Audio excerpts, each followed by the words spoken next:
Leader of the House. May I be allowed 2 minutes, please, ma'am?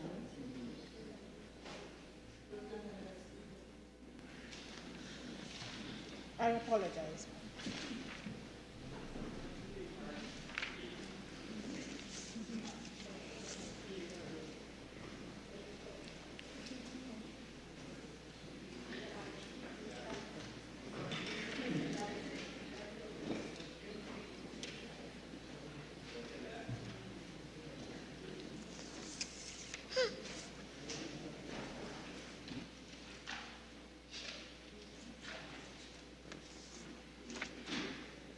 Member for Port of Spain North, St. Anne's West.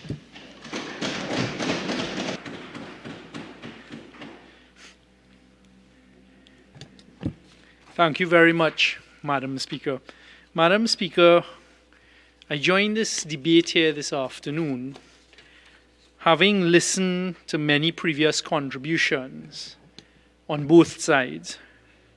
First of all, allow me the opportunity as a member for Port of Spain North, St. Anne's West, to put on record the congratulations to the mover of this bill, Mr. Reginald Armour, the Attorney General, and then for most of the speakers who spoke afterwards, including the last speaker for Port of Spain South, who made quite a passionate contribution. Madam Speaker, it is a short bill. I have just joined this debate to put on record that it is one that we support from Port of Spain North, St. Anne's West, and one that, even though it is short in clauses, is expected to have quite an impact on not only the criminal justice system, but those of our citizens who unfortunately have fallen prey to the crimes of sexual offences. I think enough has been said by the previous speakers as to what the bill addresses, Madam Speaker. And it is really just to say that it is a step in the right direction and one that I look forward to the implementation of, and that we as citizens all have a responsibility and a duty morally, and more so the 41 members of this House, to support anything that takes us forward to further protect and to ensure the successful prosecution or the successful ring fencing of sexual offenders. And I think this is what this piece of legislation is, another pillar in that build up, that pyramid towards what we're trying to achieve. So, Madam Speaker, with those few words, I'd like to thank you for the opportunity to have contributed. Attorney General.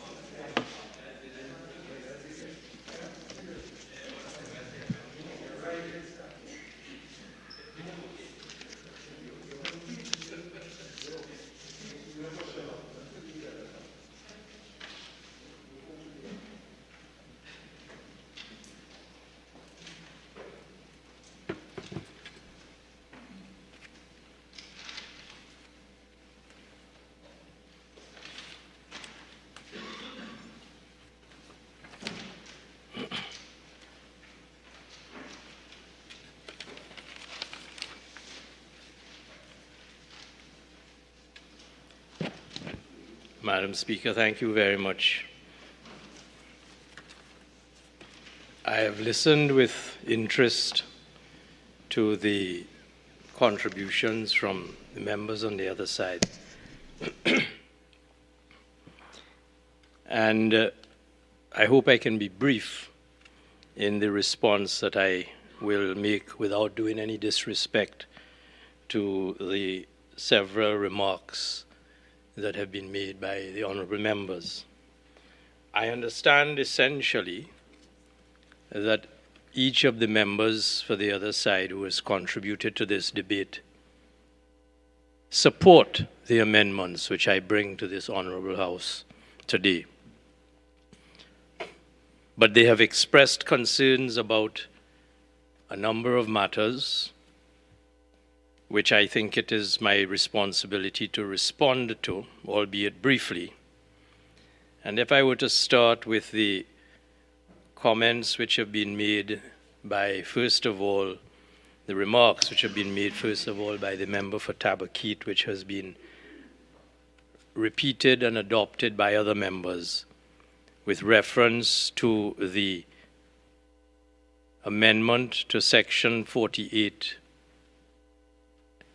dealing with the terminology without delay and the suggestion that there is an unnecessary lack of clarity and or legislative precision in the use of the term without delay. May I just say by way of response, Madam Speaker, two things.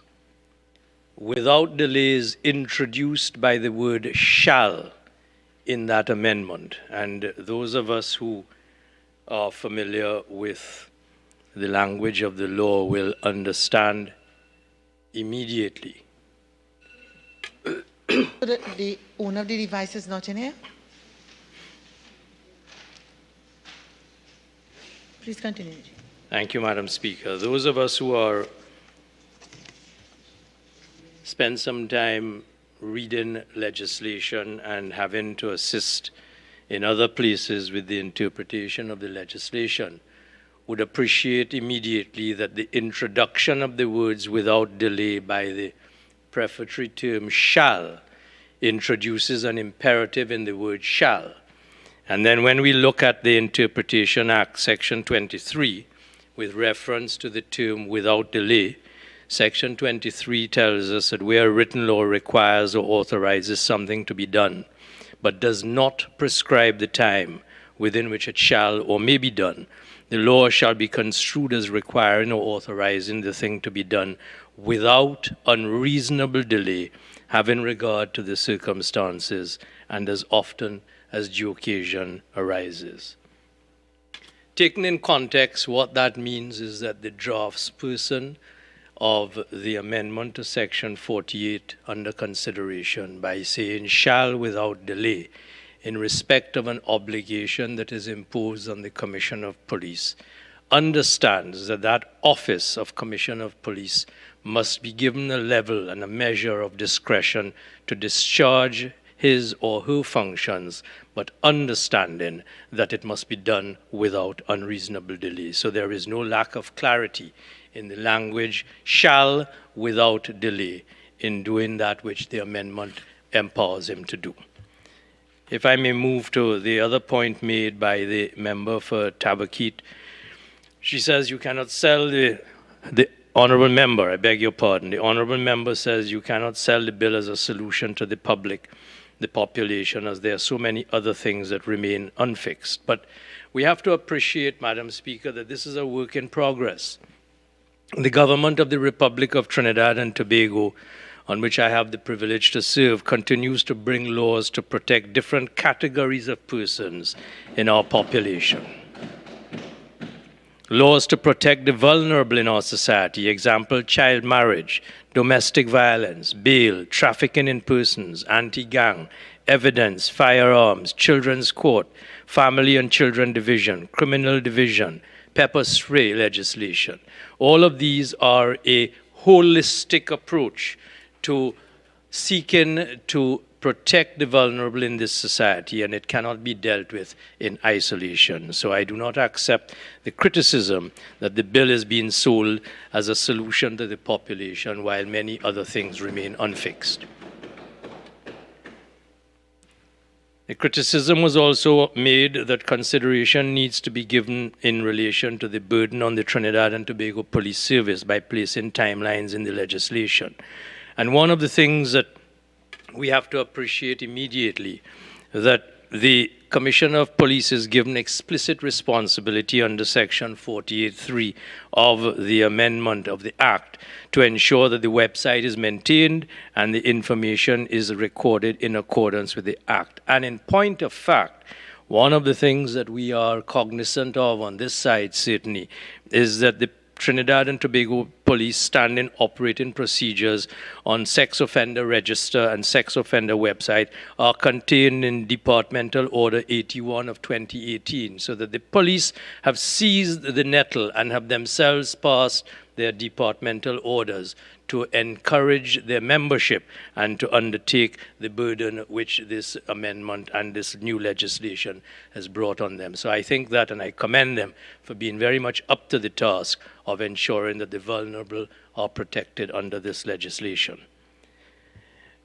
We heard also from the member for Coover, member for Chaguanas West, I beg your pardon and I apologize, who spoke of the fact that a person's gender on the website has far-reaching consequences. And I stand subject to correction, and I apologize to him if I've misunderstood him, the honourable member, but I would say that the gender, in answer to the honourable member, the gender of the sex offender is basic information that the public should have access to, as there are both male and female sex offenders in our society. This information helps to identify the offender. We, in the drafting of the legislation, have looked at other jurisdictions, including the United Kingdom, New Zealand, and Australia, where the information contained in those registers are far more detailed. We could have included more details, but we put that which we consider to be digestible for our society in the first instance.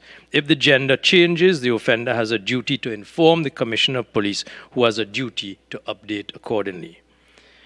There's a criticism as well from the honourable member for Chaguanas West with respect to, or concern rather, with respect to Section 47.2, Schedule 3, whether this information should be well known, that is to say, the information in Schedule 3.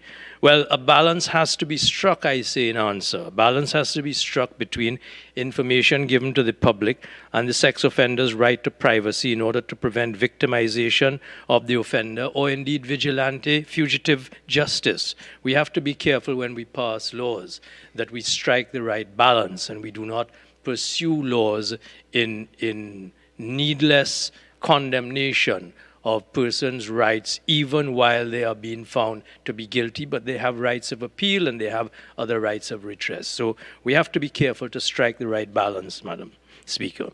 The member for Chaguanas West also spoke to the United States Megan's Law and Sarah's Look, which takes a more conservative approach and questions whether there's a need to give greater information to the public.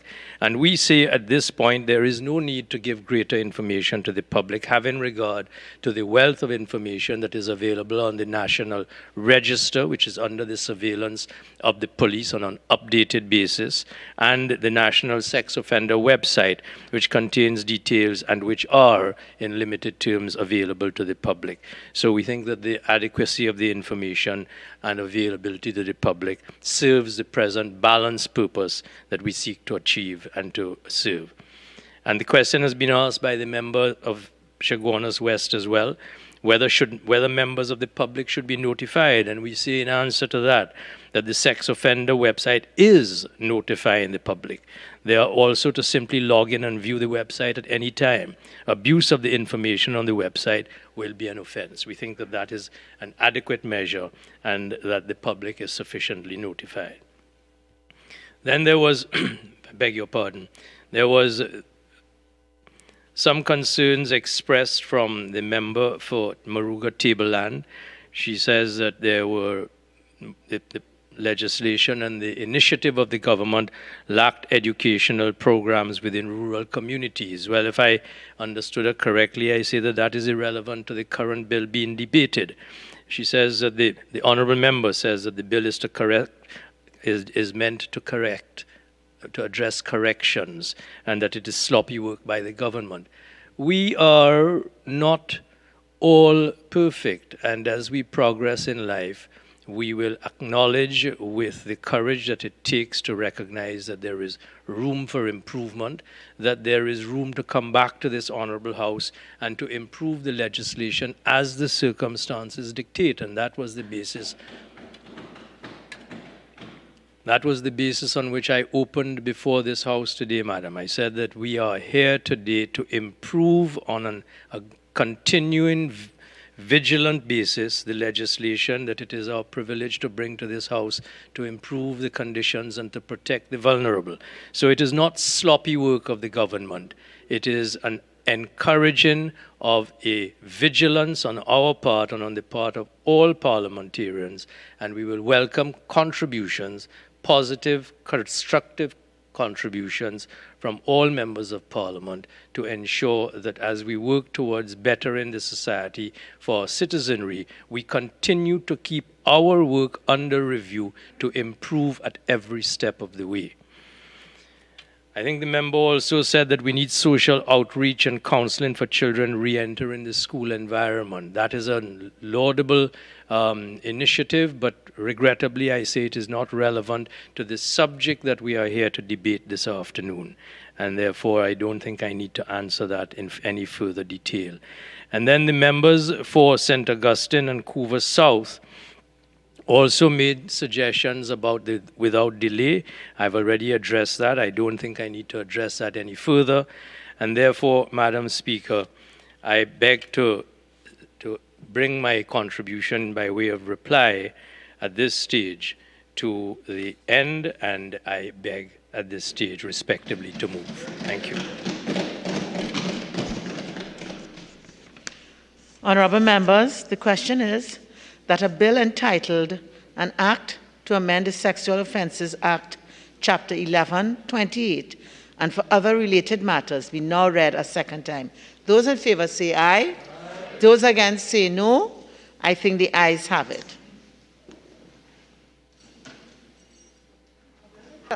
A bill entitled An Act to Amend the Sexual Offences Act, Chapter 11, 28, and for other related matters.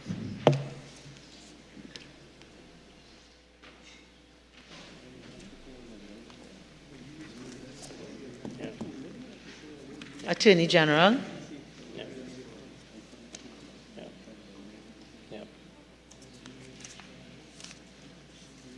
No, I think we're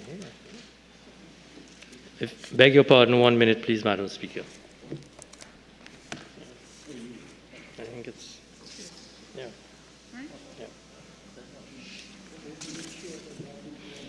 Madam Speaker, in accordance with Standing Order 68-1, I beg to move that the Sexual Offences Amendment Number 2 bill be committed to the Committee of the Whole to be considered clause by clause. Honourable members, the question is that the Sexual Offences Amendment Number 2 Bill 2021 be committed to the Committee of the Whole to be considered clause by clause. All in favour say aye. Aye. Any against? I think the ayes have it. This House will now go into the Committee of the Whole to consider the bill clause by clause. This bill has 6 clauses.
You can go ahead, Madam Speaker, please. Thank you. Clauses 1 to 6. The question is that clauses 1 to 6 stand part of the bill. The question is that clauses 1 to 6 now stand part of the bill. Those in favour say aye. Aye. Those against say no. I think the ayes have it. Clauses 1 to 6 now stand part of the bill. Honourable members, the question is that the bill be now reported to the House. Those in favour say aye. Aye. Those against say no. I think the ayes have it. The House will now resume. This committee meeting is suspended.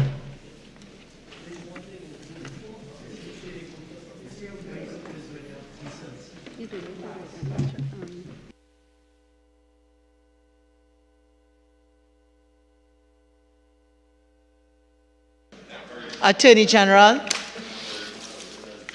Madam Speaker, I wish to report that the Sexual Offences Amendment Number 2 Bill 2021 was considered in the Committee of the Whole and approved without amendments.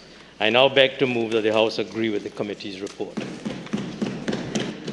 Honourable members, the question is that this House agree with the committee's report on the Sexual Offences Amendment Number 2 Bill 2021. All in favour say aye. Any against? I think the ayes have it. Attorney General. I beg to move that a bill entitled An Act to Amend the Sexual Offences Act, Chapter 1128, and for other related matters be forthwith read a third time and passed. Honourable members, the question is a bill entitled An Act to Amend the Sexual Offences Act, Chapter 1128, and for other related matters be now read a third time and passed. All in favour say aye. Aye. Any against? I think the ayes have it. Division. We don't care. All right, so members, a division has been called for. We will take the vote in silence. Thank you.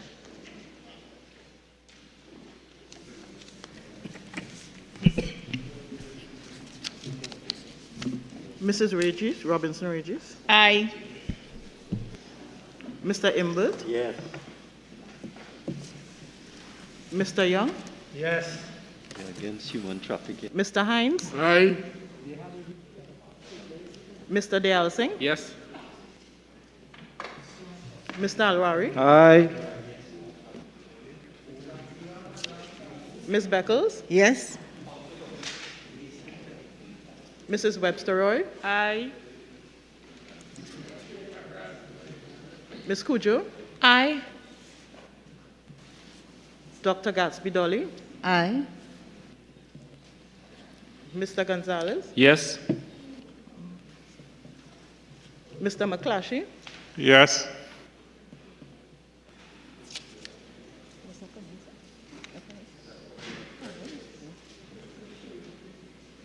Ms. Nada Nobriega. Aye. Mr. Leons. Yes. Mr. Manning. Aye. Mrs. Morris Julian. Aye. Mr. Scotland. Aye. Mr. Richards. Aye. Mr. Monroe. Aye.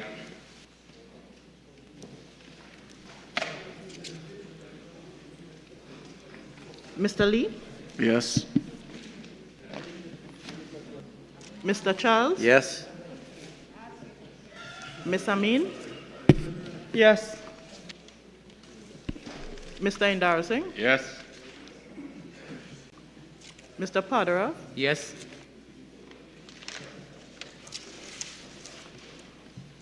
Mr. Hussain. Aye.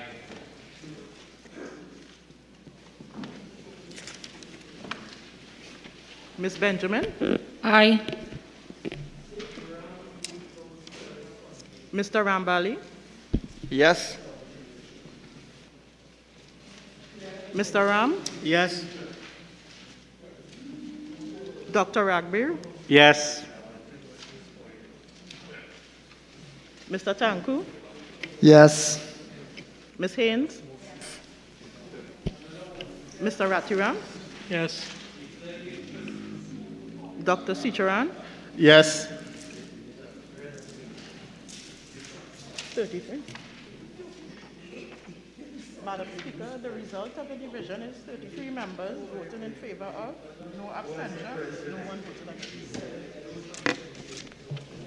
Honorable members, with 33 members voting for, no member voting against, no member having abstained, the motion for the reading of the bill on the third time has been passed.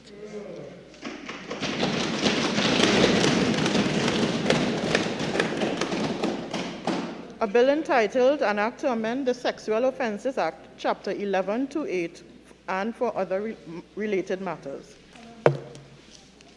Honorable members, I crave your indulgence to revert to an item of business which has already been passed and dealt with. Clerk. Speaker. Honorable members, I wish to advise that I have also received correspondence from Mrs. Kamala Prasad Bisesa, SC, MP, member for Siparia, requesting leave of absence from today's sitting of the House. The leave which the member seeks is granted. Leader of the House. Thank you very kindly, Madam Speaker. Madam Speaker, I beg to move that this House will now adjourn to Friday, the 16th day of May. Monday, the 16th day of May at 1:30 p.m.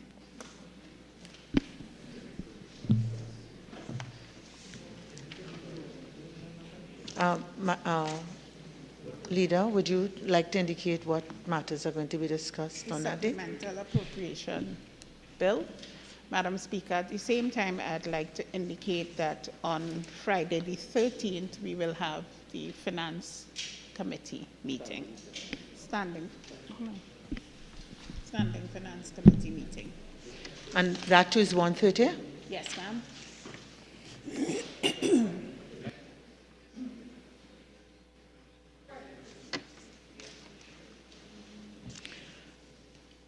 Honorable members, there is one matter that qualifies to be raised on a motion for the adjournment of this House. I will now call upon the member for Barataria Sanwan. Madam Speaker, with respect to that particular matter, I would ask for it to be deferred because there are some new circumstances that have arisen, so I will advise the House on a later date. So is it at this stage you are asking for it to be deferred, or are you going to withdraw it at this stage? For it to be deferred, Madam Speaker. Okay, so honorable members, the question is that this House do now adjourn to Monday, the 16th day of May, 2022 at 1:30 p.m. All in favor say aye. Aye. Any against? I think the ayes have it. This House now stands adjourned to Monday, the 16th day of May, 2021 at 1:30 p.m. 2022. So just for me to get the record correct, Monday, the 16th day of May, 2022 at 1:30 p.m.